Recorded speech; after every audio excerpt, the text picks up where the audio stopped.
Okay, so to access Pearson Realize, we have to go through Clever.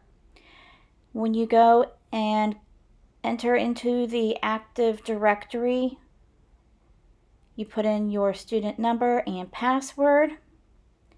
It takes you to Clever. Notice that I have Pearson Realize in my favorites. If I scroll down and look for the district links, I'll find Pearson. Now there are two icons for Pearson. I want Pearson Realize. It's the second one. I do have to click on Pearson Realize one more time all the way over to the right.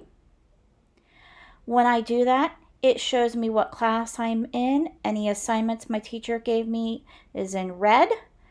I can access the book going to the left.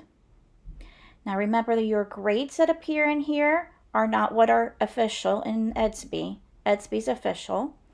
If you wanted to get to your books, your e-text is available. You just have to look under the correct chapter. Now I wanted to show you one interactive activity, and that is the Making Waves Lab.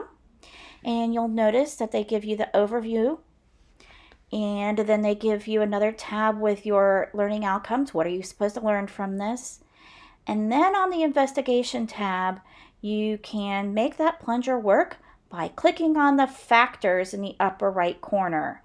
And that's where you can change your plunger size and speed, and it allows you to do the manipulations, and then you can calculate your wave speed, amplitude, wavelength, all of that. Again, if you have questions, always you can email your teacher. Again, thank you for watching.